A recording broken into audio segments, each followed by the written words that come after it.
Current affairs की class शुरुआत करते हैं बेटा। और आज के करंट अफेयर्स 14 जुलाई और 15 जुलाई पे फोकस्ड होगा। मेरे ख्याल से मैसेज में आपके पास 13 और 14 जुलाई गया होगा। आई एम सॉरी, 14 और 15, 13 हो चुका था, 14 15।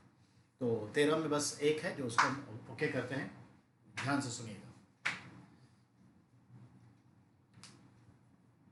NCT Delhi, national capital territory Delhi जो है, एनसीटी दिल्ली का जो दिल्ली का बाल अधिकार संरक्षण आयोग है, बाल अधिकार संरक्षण आयोग का जो लक्ष्य है 2023 तक दिल्ली को, जो एक यूनियन टेरिटरी है, दिल्ली को बाल मजदूर मुक्त बना देना। लगभग 26,000 आज भी एनसीटी दिल्ली में चाइल्ड लेबर हैं, जिसे 2023 तक चाइल्ड लेबर फ्री दिल्ली बन जाएगा, ऐसा लक्ष्य घोषित किया है दिल्ली के बाल अधिकार संरक्षण आयोग ने। ये क्वेश्चन है, लेकिन ये कभी कंपटीशन का पार्ट नहीं बनेगा। अगला ये जो इंडियन रेलवे है उसके ऊपर बात है। इंडियन रेलवे ने पहली बार पार्शल ट्रेन, ठीक है, आंध्र प्रदेश के गुंटूर से बांग्लादेश के बेनापोल को भेजा है। ध्यान दीजिएगा, पार्सल ट्रेन मतलब कार्गो, गुड्स ट्रेन। पर कोई गुड्स ट्रेन भारत से बांग्लादेश के लिए नहीं गया। पहली बार इंडियन रेलवे ने बांग्लादेश के लिए पार्सल ट्रेन भेजा है सामान का। क्या? तो आंध्र प्रदेश के गुंटूर डिस्ट्रिक्ट से लाल मिर्च, सूखी मिर्च, रेड चिली को लेकर गया है पूरी एक ट्रेन, जो आंध्र प्रदेश से उड़ीसा, उड़ीसा से वेस्ट बंगाल, वेस्ट बंगाल से कहां घुसेगी? समझ रहे हैं आप? कहां? बांग्लादेश। और बांग्लादेश में एक छोटा सा टाउनशिप है बेनापोल, बेनापोल में इसे डंप करेगी। याद रखिएगा, सूखी मिर्ची का खेप गया है, वो सवाल नहीं है। First Indian railways parcel train goes to Bangladesh. That is important. Where to where? That is important. Guntur district, Andhra Pradesh to Benapole, Bangladesh. ये क्वेश्चन इंडियन रेलवे का बनेगा। अब आइए, जुडिशियरी में एक नॉलेज देना चाहता हूं, जानकारी, जो हमारे वो बच्चे जो क्लैट की, ALT की तैयारी करते हैं उनके लिए, और ओवरऑल पर्सनालिटी मेकअप के लिए। आप भी जानते हैं, एक हमारे IAS ऑफिसर हैं संजीव खेमका, और खेमका साहब अपने लाइफ में अब तक 25-30 साल की सर्विस में 70 या 80 ट्रांसफ़र ले चुके हैं, यानी उनको सरकार कर देती है, क्योंकि बहुत ही सख्त मिजाज के ऑफिसर हैं और थोड़े जल्दीबाज भी हैं, टीपू सुल्तान की तरह, सिराजुद्दौला की तरह। तो जिसका नतीजा होता है कि ट्रांसफ़र इनकी होती रहती है। तो ध्यान में रखिएगा, लेकिन ईमानदार ऑफिसर हैं, बहुत सारी चीज़ें हैं। और सरकार तो पॉलिटिक्स खेलती है, उसको प्रशासन ने, उसको पॉलिटिक्स चाहिए, तो इसलिए उसका ट्रांसफ़र करते हैं। तो उन्होंने अभी कहा था न्यायालय को कि मैं अपना मुकदमा खुद लड़ूंगा, नोटिस एक्सेप्ट किया जाए। तब उस पर न्यायालय ने कहा था कि अपना मुकदमा खुद लड़ने के लिए आप नोटिस देंगे और हम आपको एक्सेप्ट करके कहते हैं आज, ये ऐसा नहीं होता।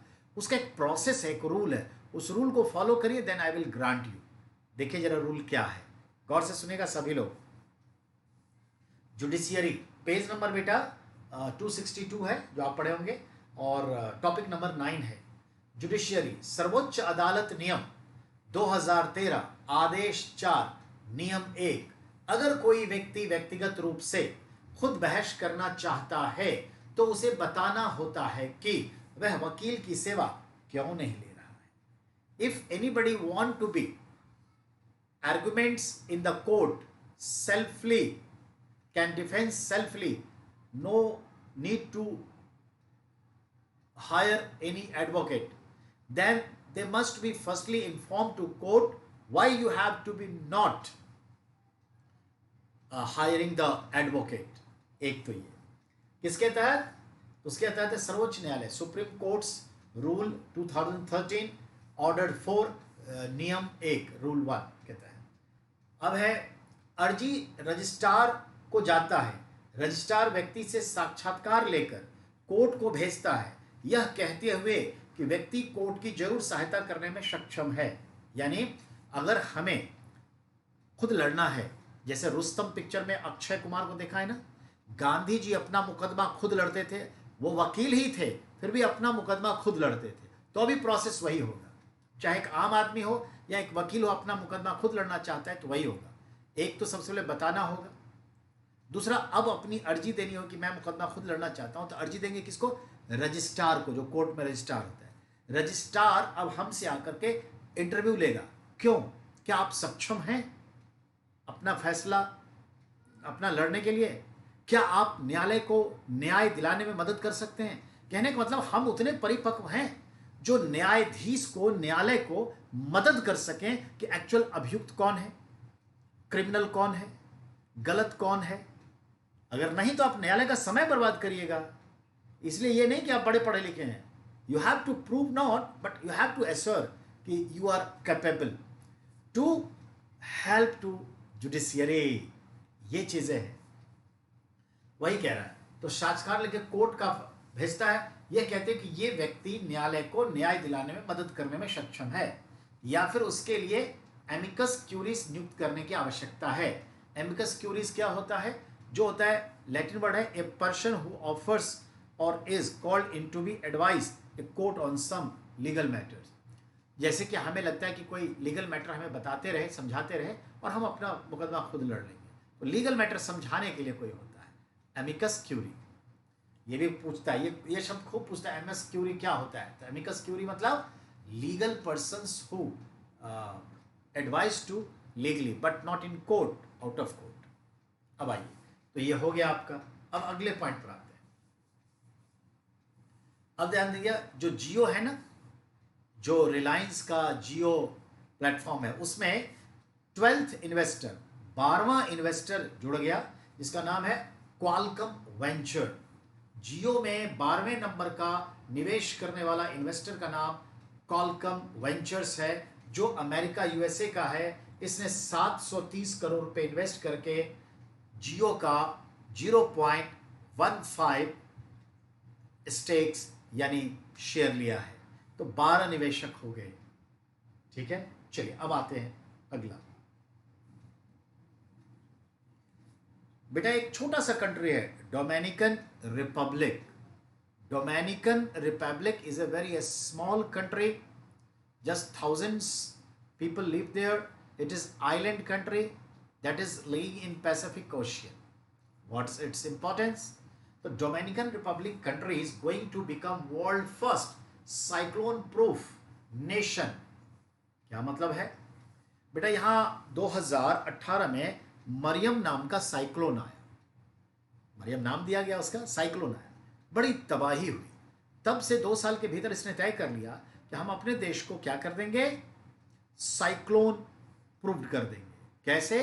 तो एक तो चारों तरफ से ऐसी घनी दीवारें बना देंगे, ऐसे सिस्टम लगा देंगे कि साइक्लोन की पूर्वाभ्यास करा दे, आई मीन पूर्व सूचना दे दे, और इतने अच्छे घर बनाए जो सब मजबूत हो, यानी साइक्लोन से नुकसान ना हो।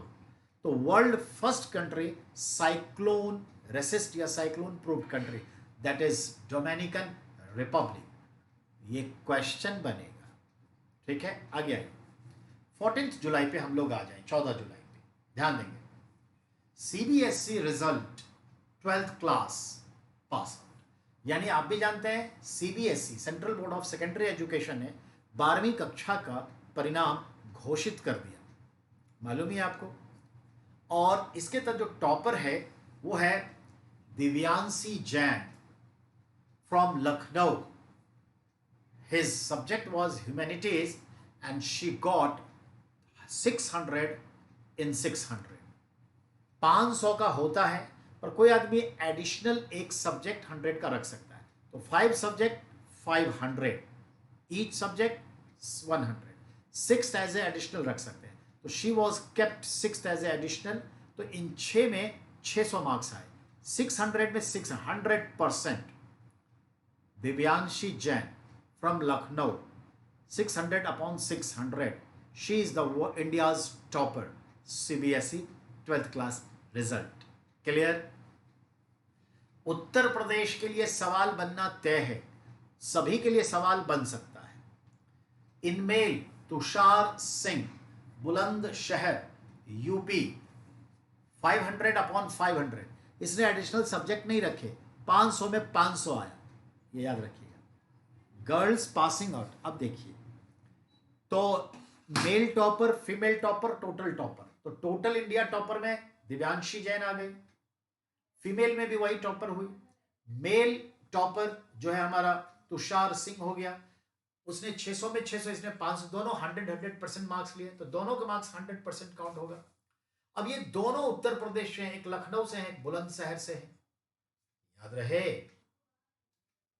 दोनों एक ही स्टेट से हैं। और यूपी वाले, ये आपका सवाल तय हो गया, यूपी का कोई भी एग्जाम दीजिएगा, ये सवाल की पूरी पूरी संभावना है आने की, ध्यान दीजिएगा। नेक्स्ट की ओर बात करें।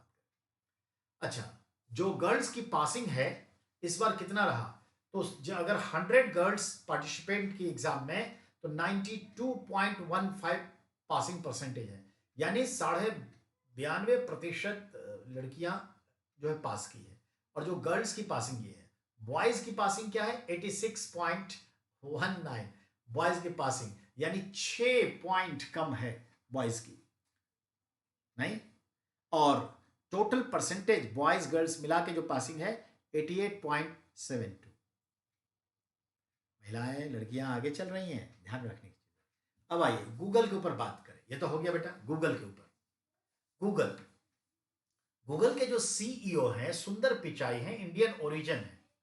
अभी गूगल ने अनाउंस किया है कुछ, और मिस्टर मोदी के साथ वर्चुअल मीटिंग किए हैं। क्या 75,000 करोड़ रुपया इन्वेस्ट करेगा गूगल इंडिया में अगले आने वाले 5 वर्षों में, यानी हर वर्ष 15,000 करोड़ रुपए का इन्वेस्ट करेगा इंडिया में अगले 5 सालों में, 2021 से 2025 के बीच। क्या करेगा, याद रखिए, गूगल फॉर इंडिया, ठीक है, ठीक है, DG sanctions fund as talk with Narendra Modi, ठीक है, याद रखिएगा वर्चुअली। तो मिस्टर मोदी के साथ मीटिंग हुई थी, उसमें in the field of education, agriculture and farmer and so on, that investment is going. ये कहां का इन्वेस्ट करेंगे, एजुकेशन, ऑनलाइन एजुकेशन में जितने गवर्नमेंट बॉडीज के स्कूल कॉलेजेस हैं, यूनिवर्सिटीज हैं, उस पर पूरा फोकस्ड होगा, ये मदद करेगी सरकार को। एक दूसरा क्या, तो ऑनलाइन एजुकेशन। तीसरा एग्रीकल्चर, एग्रीकल्चर में जो फॉरकास्टिंग होती है, जो ऑनलाइन का उसका ऐप होगा, जिस ऐप से एग्रीकल्चर के बहुत सारी चीजें वो समझ जाएंगे, किसान अपने मोबाइल से ही सारी मार्केटिंग कर लेगा, कहाँ क्या कैसे, उसके लिए डेवलपमेंट हो रहा है। टेक्नोलॉजी को हम एग्रीकल्चर में इस्तेमाल कर रहे हैं, ये याद रखिए, ठीक है। तो इन सब के लिए तो फार्मर को, एग्रीकल्चर को और विद्यार्थियों को इसको फायदा मिलेगा, ये मतलब है। नेक्स्ट की ओर बेटा, अब जो अगला सवाल है याद रखिएगा, national capital territory Delhi, plasma bank setup at Loknayak Jayaprakash hospital. It is Delhi's second, but India's also second, but in government sector first. Bharat का पहला प्लाज्मा बैंक दिल्ली में, ब्लड प्लाज्मा बैंक दिल्ली में स्थापित हुआ, वो प्राइवेट सेक्टर में था। दूसरा प्लाज्मा बैंक ये है जो लोकनायक जयप्रकाश में अस्पताल में, जो गवर्नमेंट का है।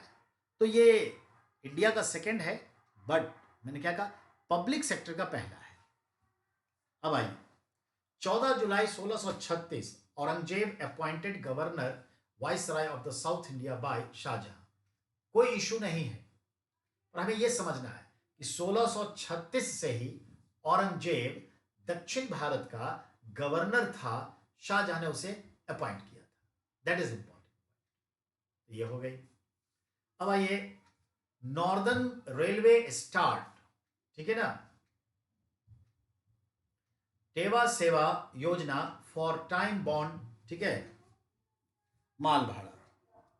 तो तीव्र सेवा योजना क्या है, बहुत सिंपल, इंडियन रेलवे का तीव्र सेवा योजना गुड्स ट्रेन के लिए, टाइम बाउंड के लिए चलाया गया है नॉर्दर्न रेलवे के द्वारा। तीव्र मतलब फास्ट, स्पीड, जैसे कहते हैं ना स्पीड पोस्ट, तो ये हो गया आपका ऐसा ही तीव्र सेवा रेलवे ने चलाया है माल भाड़े के लिए। अब आइए, 14 जुलाई 1850 कृत्रिम तौर पर बर्फ जमाने का प्रारंभ। यानी ये जो हम बर्फ जमाते हैं अपने रेफ्रिजरेटर में, बड़े बड़े फार्म में, और इतना सप्लाई होता है, तो ये बर्फ जो है आर्टिफिशियली हम जमाना कब सीख गए? 1850। नहीं तो हम नेचुरल बर्फ को ही बड़े प्रिजर्व करके रखते ताकि गल ना जाए, इस्तेमाल करते। ठीक है, तो बर्फ जमाना जो इंसान ने सीखा 1850। मुगल बर्फ खाते थे खाना में, उनके लिए बर्फ स्पेशली आता था बहुत प्रिजर्व तरीके से। अब आई 14 जुलाई 2015, NASA's new horizon space craft landed on Pluto. 14 जुलाई 2015 को नासा का new horizon space craft land किया था प्लूटो पर। तो ये मैं क्यों लिखा? इसलिए लिखा कि क्या प्लूटो पर कोई भी, ठीक है ना, वाहन गया है? हाँ। किसका? अमेरिका का, नासा का। क्या नाम है? Horizon, new horizon. So what is new horizon? New horizon जो है स्पेस शटल कहां पर लैंड किया गया था जो काम कर रहा है? प्लूटो के लिए। तो प्लूटो के लिए क्या प्लूटो ग्रह है? नहीं, ड्वार्फ प्लैनेट है, बौना ग्रह है, यही याद रखना है। अब आइए सुप्रीम कोर्ट के बारे में बात करें, बहुत इंपॉर्टेंट है, सवाल बनेगा। यू नो 2010-11 में एक मंदिर के बारे में विषय चला, पद्मनाभ स्वामी मंदिर, तिरुवनंतपुरम केरला, विष्णु का मंदिर पद्मनाभन का, और जिसका छठा दरवाजा नहीं खुला, कहते कि उसमें 1 लाख करोड़ से ज्यादा का धन है, और जो पुराने सिक्के वगैरह बहुत सारी कुछ हैं।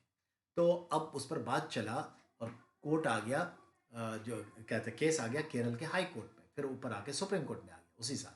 क्या कि मतलब इसमें जो खजाने वो किसका है, कौन उसका मैनेजमेंट करेगा? तो इस पर था कि राज दरबार के लोगों ने, जो ट्रावनकोर के राजा महाराजा थे, ठीक है, उन्होंने कहा फैमिली उनकी कि भाई हम लोग करेंगे, हम मैनेजमेंट करते आ रहे हैं, ट्रस्ट है। कोई कह रहा था केरला गवर्नमेंट उस पर ले ले, केरला गवर्नमेंट चाह रहे थे कि हम ले लें, तो कोई कह रहा था कि नहीं। ये सुप्रीम कोर्ट ने फाइनल अभी अभी दिया 10 साल के बाद रिजल्ट, और कहा कि नहीं, एक मैनेजमेंट बॉडी है, बनी रहेगी, उस मैनेजमेंट बॉडी में मंदिर के ट्रस्ट के लोग रहेंगे, और उसे मैनेजमेंट करने का अधिकार खानदानी तौर पर ट्रावनकोर के राजा के संतानों का, परिवार का रहेगा।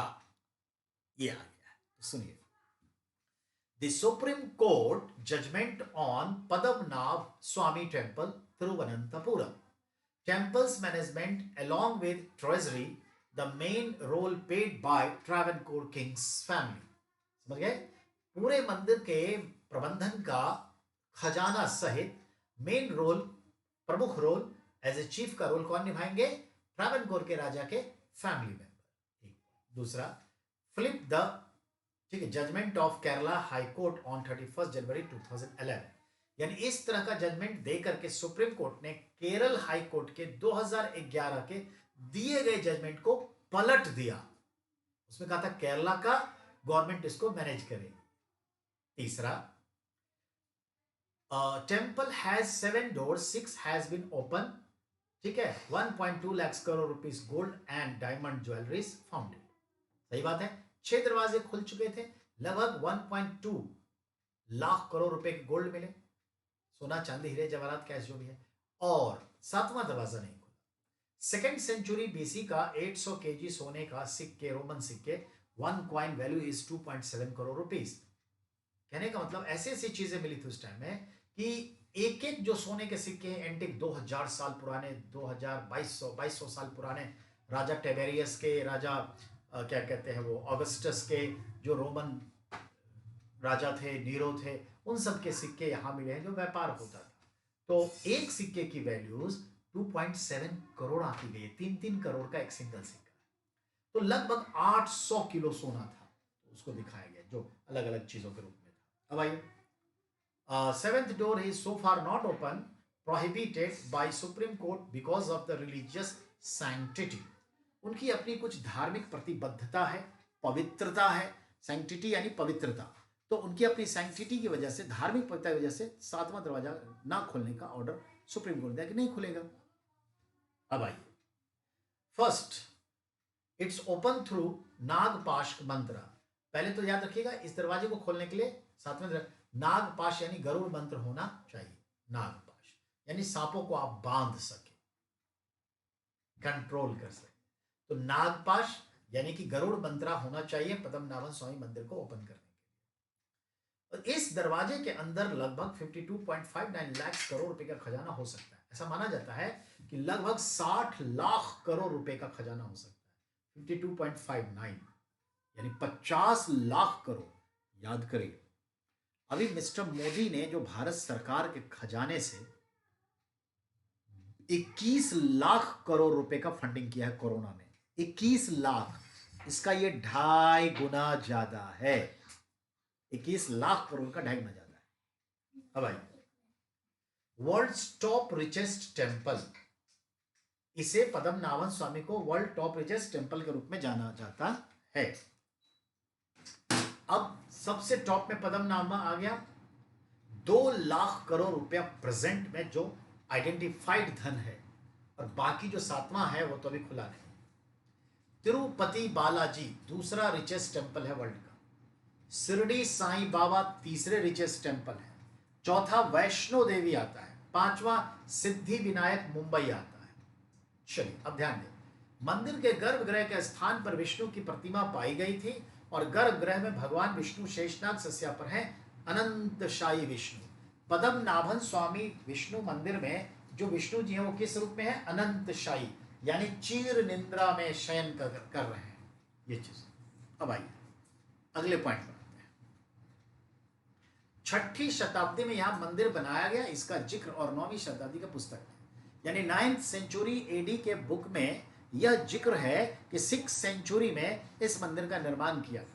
जो मंदिर समय के साथ टूट गया तो उस जगह पर एक नया मंदिर जो बनाया गया उसको कहते हैं पद्मनाभन स्वामी मंदिर। का जो वर्तमान स्ट्रक्चर है वो 1724 में त्रावणकोर के राजा मार्तंड वर्मा ने बनाया था। अब आइए, 1724 में वर्तमान मंदिर त्रावणकोर के राजा मार्तंड वर्मा ने बनाया, जो 1750 में मार्तंड वर्मा ने खुद को पद्मनाभन दास, मार्तंड वर्मा ने खुद को क्या घोषित किया? पद्मनाभन दास घोषित किया। कब? 1750 में।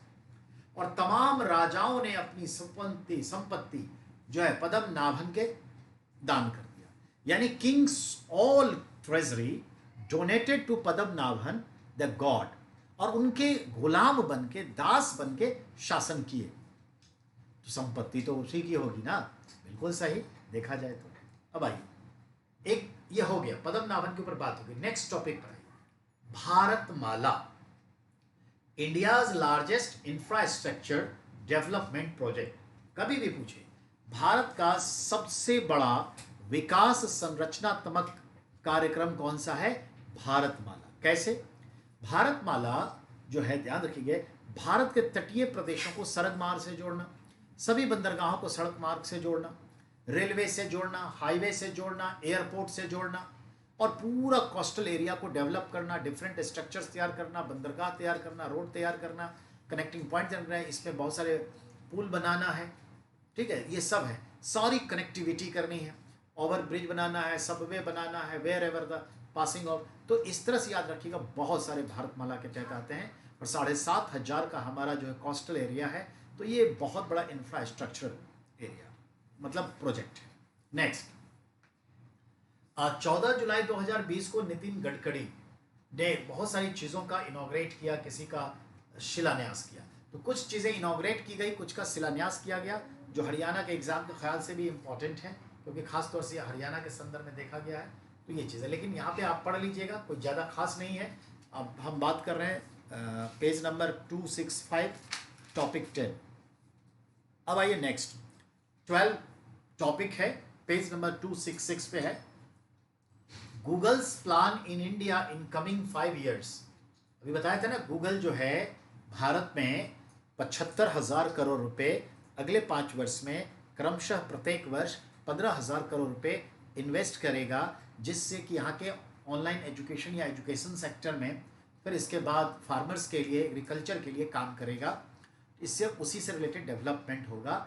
उसका स्ट्रक्चर देखिए जरा, 10 लाख शिक्षकों को प्रशिक्षित किया जाएगा, 10 lakhs एजुकेटर्स और टीचर्स विल स्किल्ड। सीबीएसई के साथ 22,000 स्कूल इस गूगल से जुड़ेंगे। सीबीएसई के छात्र मुफ्त में Google site for education, Google classroom through YouTube का सेवा का लाभ ले सकेंगे। अपार्ट फ्रॉम दिस, गूगल का यह निवेश कॉर्पोरेट सोशल रिस्पॉन्सिबिलिटी के तहत होगा। कॉर्पोरेट सोशल रिस्पॉन्सिबिलिटी यानी क्या? सीएसआर क्या है? रिमेंबर, सीएसआर बहुत सिंपल है। जितनी भी कंपनियां भारत में रजिस्टर्ड काम कर रही है, कंपनी एक्ट के तहत कहा जाता है कि जो कंपनियां 3 करोड़ या प्लस का कारोबार सालाना करती है और वो प्रॉफिट में है, तो उसे अपने टोटल प्रॉफिट का, एनुअल टोटल प्रॉफिट का 2%, मिनिमम मैक्सिमम है 2%, आपको सोशल रिस्पॉन्सिबिलिटी निभाते हुए सोशल वर्क में डालना पड़ेगा। ये कर्ज नहीं होगा। तो गूगल भी भारत में ऐसे बहुत पैसा कमाती है, तो उसका सोशल वर्क के तहत ये सब काम करवाया जाए। तो बड़ा अच्छा सोच है मिस्टर मोदी का। एक एक को जो है एक्सप्लॉइट नहीं कर रहा है, एक एक को याद दिला रहा है यू हैव टू डू। बहुत सही काम कर रहे हैं। अब आइए, गूगल का यह निवेश कॉर्पोरेट सोशल रिस्पॉन्सिबिलिटी के तहत होगा। 2% of annual profit through Google organization के माध्यम से, ठीक है। एजुकेशन फाउंडेशन के लिए 10 लाख रुपए भी दे रहा है अलग से। गूगल 2.6 करोड़ एमएसएमई कारोबारियों को गूगल सर्च से जोड़ेगा, जो सर्च इंजन और मैप से ढूंढा जा सकेगा। यानी जितने भारत में 15 करोड़ यूनिट हैं किसके? एमएसएमई के, उस यूनिट में से लगभग 10 करोड़ यूनिट जुड़ जाएगा गूगल के मैप से, गूगल के सर्च इंजन से। तो कोई भी उसे ढूंढेगा तो मिल जाएगा। इससे क्या होगा? उसकी आइडेंटिटी होगी, रिकॉग्नाइजेशन होगा, फेथ क्रिएशन होगा, और लोन देने, लेने, वसूलने में सुविधा होगी, और मार्केट भी बनेगा। अब आगे, अब अगला जो पॉइंट हमारा है वो है अबाउट हिमालयन वियाग्रा।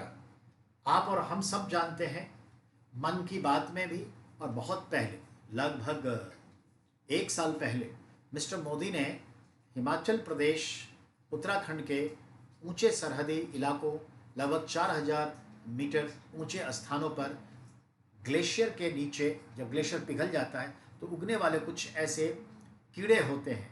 जब वो कीड़े, बहुत छोटे, जब वो कीड़े मर जाते हैं तो उसी के शरीर से एक पौधा डेवलप हो जाता है, ठीक है, जो हमारे सिर्फ पौरुष ताकत के लिए ही नहीं बहुत फायदेमंद है। अलग अलग मेडिसिन बनाए जाते हैं इम्यूनिटीज डेवलपमेंट के लिए, पौरुष ताकत के लिए तो है ही। तो ये कीड़े जो हैं 6 लाख 7 लाख से लेकर 10 लाख रुपए, 20 लाख रुपए किलो तक बिकता है, और इसका सबसे बड़ा बाजार चाइना का बाजार है। और भारत के ये लोग इसे बेचते हैं, और बेच करके फिर आदिवासी लोग या जो पहाड़ के उस क्षेत्र में रहने वाले हैं उन्हीं तक होता है। किसी और को लाइसेंस नहीं मिलता इसे पिकअप करने के लिए, चुनने के लिए। वहाँ का स्थानीय लोगों को लाइसेंस दिया जाता है। वही मैं बता रहा हूँ कि चूंकि पौरुष ताकत को दिखाता है, इसलिए उसको लोग इंडियन वियाग्रा कह देते हैं, भारतीय वियाग्रा कह देते हैं। अब समझिए वियाग्रा का कंसेप्ट क्या है। कुछ भी नहीं, एक फाइजर कंपनी है अमेरिका की, जो ड्रग्स मेडिसिन बनाती है। फाइजर कंपनी ने एक मेडिसिन बनाई, ठीक है, जो ट्रायंगल शेप का होता है, टैबलेट होता है, और वो टैबलेट बनाया जिसमें पुरुष का सेक्सुअल एनर्जी बढ़ जाती है और पौरुषिक ताकत। एक्चुअली सेक्सुअलिटीज़ नहीं बढ़ती, पर एक्चुअली वहाँ तक ये चीज़ें काम करती है। तो पौरुष ताकत बढ़ जाता है, सेक्सुअलिटीज़ डेवलप हो जाती है, तो ऑब्वियसली ब्लड सर्कुलेशन बढ़ जाता है। तो ये दवा बहुत बिकी और बहुत लोगों ने इसको चर्चा में ले आया। उस दवा का जो है, हमारे यहाँ जो रैनबैक्सी कंपनी थी मालविंदर सिंह की, जो बिक चुका है, रैनबैक्सी कंपनी ने उसका डुप्लीकेट बनाया। वो था फाइजर का वियाग्रा, और ये नाम दिया व्याघ्रा, बाघ से सो करके व्याघ्रा दे दिया। तो ये चीज़ है। पूरी दुनिया में इस तरह के पौरुष ताकत बढ़ाने के लिए गैंडे के नाक के ऊपर का जो सींग होता है उसको घिस करके दवा बनाते हैं। इसके अलावा बाघ की हड्डियों का, बाघ के लिंग का दवा बनाते हैं। ऐसे ढेर सारी चीज़ें जो ये सब बनते हैं, सदियों से ये सब होता है। अब वृंदा कारंत थी, जिन्होंने आरोप लगाया बाबा रामदेव पर कि उद बिलाव के लिंग का आप जो है दवा बना के भस्म के नाम पे पौरुष शक्ति बढ़ाने के लिए बेचते हैं, और आपको एनिमल्स के एक्ट में क्यों ना अंदर डाला जाए। उसके भी बहुत विवाद चले। भारत देश है, बहुत कुछ होता है। गांव घर में लोग कछुआ खाते हैं पौरुष ताकत को बढ़ाने के लिए। तो अलग अलग धारणाएं हैं, उन सबको छोड़ दीजिए, पर हैं भी, हकीकत भी है। चलिए, तो कहने का मतलब ये है इंडियन वियाग्रा शब्द हुआ है। तो अब देखिए ये इस तरह के मशरूम है जो उस कीड़े पर मरने के बाद उगता है, तो उस मशरूम को भी अब क्या कह देते हैं, इंडियन वियाग्रा। खुद आपने सुना होगा मोदी जी जो है 1,30,000 रुपए किलो वाला मशरूम खाते हैं, जिनका मशरूम जापान या पता नहीं कहाँ से आता है, और इसीलिए आज भी बुढ़ापे में इतने जवान दिखते हैं। अलग अलग विचारधारा चलती है। जो राजा महाराजा में देखा जाए तो हैदराबाद निज़ाम जो है सोने चांदी के भस्म रोज खाते थे पाउडर के रूप में खाने में, बहुत कम। तो आज भी हम खाते हैं, गरीब लोग भी खाते हैं, सोना चांदी च्यवनप्राश, ठीक है, झंडू का च्यवनप्राश, और कौन कौन से च्यवनप्राश है, डाबर का च्यवनप्राश, बाबा रामदेव का च्यवनप्राश। अब बाबा रामदेव थोड़े च्यवनप्राश में आ गए, पर वो एक आइकॉनिक नाम हो गया, रामदेव का आटा दे देना जी, रामदेव का टूथब्रश दे देना जी। So that is the. तो पतंजलि बहुत कम लोग बोलते, सीधा बोल देते नहीं रामदेव वाला तो दे देना। अब रामदेव वाला क्या दे देना भाई? तो ये जो चीजें हैं सो प्रॉब्लमेटिक है। पर चलिए आप इंडियन वियाग्रा के बारे में जस्ट सुनिए। अबाउट हिमालयन वियाग्रास लोकल नेम कीड़ा जरी, कीड़े की तरह होता है, उसमें से जड़ी बूटी, मशरूम भी एक जड़ी बूटी के रूप में यूज हो रहा है यहां पर, ठीक है। तो कीड़ा जरी, यार शांगुबा, इसका एक नाम क्या है चीन और तिब्बत में, यार शांगुबा। तो कीड़ा जरी, यार शांगुबा, ठीक है, चीन और तिब्बत में। साइंटिफिक नेम क्या है? तो कार्डिसेप्स साइनेसिस, इसका साइंटिफिक नेम, वैज्ञानिक नाम याद रखिएगा, कार्डिसेप्स साइनेसिस, ये पूछ सकता है। इट इज वाइल्ड मशरूम, ये जंगली मशरूम है, बहुत छोटा होता है, ठीक है। It is under red list IUCN, international union of conservation of nature नाम की संस्था के तहत ये एक इंडेंजर्ड कीड़ा है, मशरूम है, यानी औषधि है, खतरे में है। Place 3,500 metre higher from sea level, कहां कितनी ऊंचाई पर होता है? सी लेवल से 3500 मीटर की ऊंचाई पर। उत्तराखंड, नेपाल, चाइना, भूटान। कहां कहां मिलता है? उत्तराखंड में, नेपाल में, चाइना में, भूटान में। अब सवाल है उत्तराखंड में कहां? पिथौरागढ़, चमोली, बागेश्वर। पिथौरागढ़, चमोली, बागेश्वर, ये सब कहां है, रिलेट करता है? उत्तराखंड। अब आइए, टाइम मई से लेके जुलाई के बीच में, जब ग्लेशियर मेल्ट करता है तो जो लैंड कवर्ड है उसके ऊपर ये डेवलप हो जाता है, याद रखिएगा। अगला, यह मशरूम एक खास कीड़ों की झिल्लियों यानी कैटरपिलर्स को मारकर उस पर पनपता है। बिल्कुल याद रखिएगा, कैटरपिलर जैसा एक कीड़ा होता है जो मर जाता है तो उसी पर वो मशरूम डेवलप हो जाता है, ये ध्यान रखो। अब आइए, नेम ऑफ द कैटरपिलर्स, हाइपिलस फैब्यूकस। हाइपिलस फैब्यूकस उस कीड़े का नाम है जिसके ऊपर ये जड़ी उगाती है।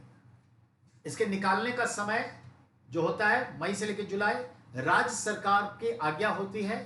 10 से लेके 12,000 स्थानीय लोग, 10,000 से लेके 12,000 स्थानीय लोग इससे जुड़े हुए हैं, जिसे पुनः भेषज संघ या वन विभाग को पंजीकृत ठेकेदारों को बेचते हैं। तो ये लोग सरकारी आदेश पर निकालते हैं, फिर सरकारी रजिस्टर्ड मान्यता प्राप्त ठेकेदारों को बेचते हैं, और फिर ये इसे लेकर के कहाँ चले जाते हैं? या तो चीन में बेच देते हैं, नेपाल में बेच देते हैं, या इंडिया में बेचते हैं। तो ये चीज़ है। और पुरुष शक्ति के अलावे कैंसर जैसी बीमारियों से भी लड़ने में ये उपयोगी है।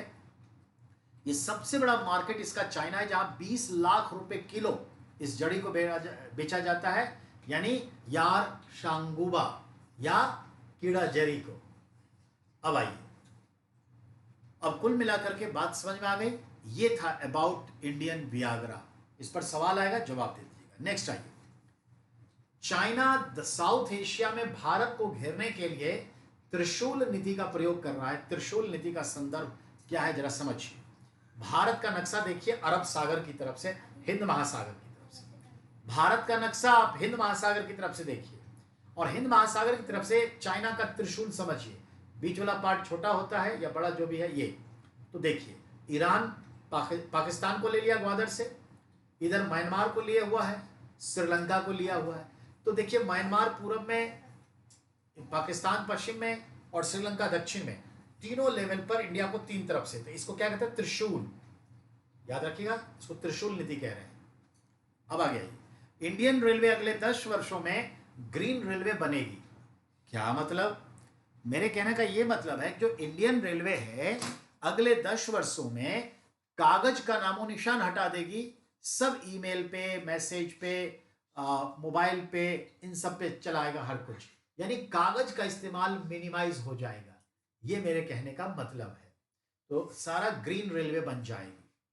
टारगेट है 2030 तक बिकम ग्रीन रेलवे, और 40,000 किलोमीटर रेलवे ट्रैक इलेक्ट्रीफाइड हो चुका है, और 2020-21 तक 7,000 किलोमीटर फिर इलेक्ट्रीफाइड होगा, और 2030 तक 100% ट्रैक्स इलेक्ट्रीफाइड होना है।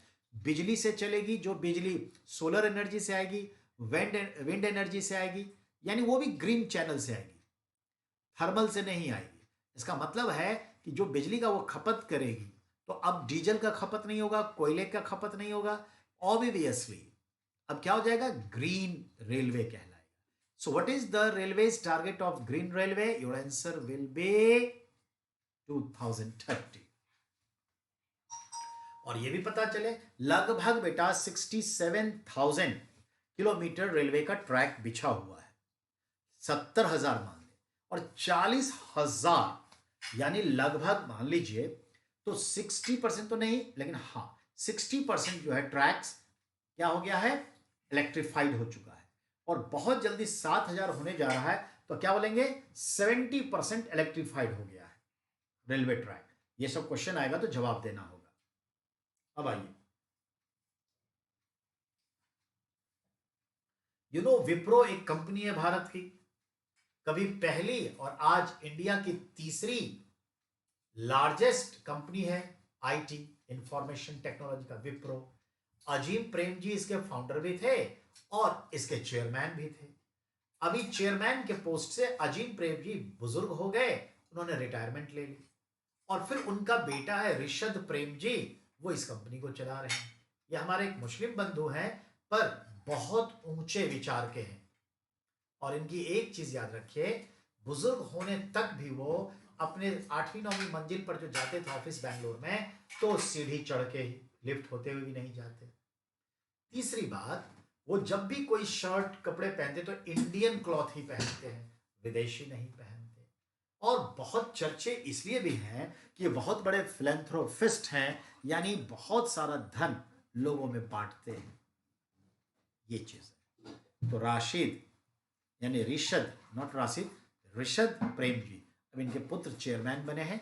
अजीम प्रेम जी रिटायर किए। अब अगला है, world bank with India gov signed agreement to grant 3,023 crore rupees for national Ganga river valley project. विश्व बैंक ने भारत सरकार के साथ एक एग्रीमेंट साइन किया है, जिसके तहत ये विश्व बैंक हमें सॉफ्ट लोन के तौर पे लगभग 3,000 करोड़ रुपीस गंगा नदी के, रिवर वैली के क्लीनिंग प्रोजेक्ट के लिए दे रहा है। अब आगे आइए, BHEL Bharat heavy electric limited manufactured 1.7 megawatt, ठीक है, solar photovoltaic project at Bina Madhya Pradesh for Indian railway. This produce electricity for railway, ठीक है, ट्रैक्शन सिस्टम डायरेक्टली। यानी भेल ने 1.7 मेगावाट का एक बिजली प्लांट तैयार किया है मध्य प्रदेश के बीना डिस्ट्रिक्ट में, जो रेलवे ट्रैक में डायरेक्ट चला जाएगा और रेलवे उसका यूज करेगी। ठीक है,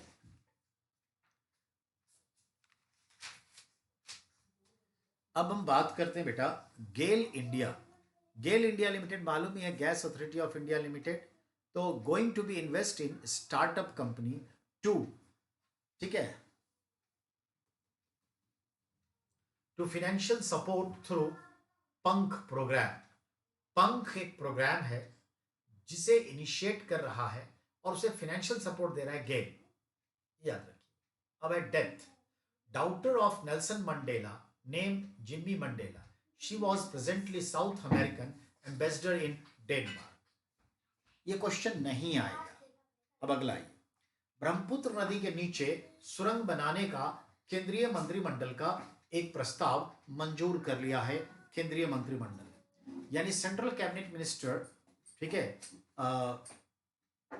accepted a proposal of to make a tunnel, ठीक है, under Brahmaputra river to connect our India to Arunachal Pradesh continuously. अब आइए, लेंथ इसका होगा 14.85 किलोमीटर, जो लॉन्गेस्ट इन एशिया होगा। इवन चाइना में एक ताजहू झील के नीचे बन रहा है जो टनल्स, जो लगभग 11 किलोमीटर का है, उससे भी लंबा है। यह असम के गौहपुर NH54 से नुमालीगढ़ असम में ही NH37 को जोड़ेगी, और इस तरह से ये लुइस बैरियर्स कंपनी USA जो है इस पर काम शुरू कर दी है, और उसने अपना DPR फर्स्ट रिपोर्ट दे दिया है। दिसंबर 2020 में वर्क शुरू हो जाएगा, और speed will be 80 kilometres per hour. 2 tubes इसमें होंगे between, both connected with crash barrier, first time in India. कहने का मतलब है कैश बैरियर टाइप का जो चीज़ बन रहा है फर्स्ट टाइम इंडिया में बन रहा है, और कुल मिलाकर के जो है ये सुरंग बनेगा और उसके नीचे। तो बहुत अच्छा ये सड़क होगा, कोई रेलवे का नहीं है, और फास्टेस्ट हम जुड़ जाएंगे। कभी भी लड़ाई वगैरह होती है और ब्रह्मपुत्रा का पुल डैमेज हो जाता है, तो अंडरग्राउंड पुल हमारा काम करेगा, ये मतलब है। चलिए अब बात करें हम वेस्ट बंगाल की। वेस्ट बंगाल 14 जुलाई 2020, याद रखिएगा, वन महोत्सव मनाया। तो 14 जुलाई को वेस्ट बंगाल ने वन महोत्सव मनाया, और लगभग 5 लाख से 5 करोड़ मैंग्रोव प्लांट्स लगाने की बात है। 5 करोड़ ज्वारीय वन लगाए जाने की बात है, जो अभी अफान आया था, जिससे उसका जो नुकसान हुआ उसकी भरपाई के लिए। And finally June July prohibition fishing in Tamil Nadu, Andhra Pradesh, coastal. Andhra Pradesh, Kerala, Tamil Nadu, Karnataka के समुद्री क्षेत्र में जून जुलाई में मछली मारने का प्रोहिबिट होता है, क्योंकि मछली के अंडा देने का वक्त होता है। तो मछली और बढ़ेगी, अगर उसको निकाल लेंगे तो डैमेज हो जाएगा। तो ये चीज़ें हैं। उसके समय में फिशरमैन को बहुत सारी सब्सिडीज, सस्ता लोन और कुछ ग्रांट मनी वहाँ की सरकारें देती है। ये क्वेश्चन आ चुका है UPSC में, तब बता रहा हूँ। पोलैंड, वार्शा, प्रेसिडेंट इलेक्शन हुआ। Winner is present president Andrzej Duda for next 5 years। कोई इशू नहीं है। तो हो गया 14 तारीख। अब हम 15 तारीख की बात कर नहीं पाए, पर कल हम 15 और 16 पे नजर डालेंगे। तो देखा जाए तो जो स्थिति बनती है, हाँ 15-16 पे चलेंगे बेटा। 16 फिर भी पूरा नहीं होगा, क्योंकि अच्छे अच्छे क्वेश्चंस हैं, पर कोई बात नहीं, हम पढ़ेंगे। तो तब तक के लिए आज्ञा दीजिए, नमस्कार।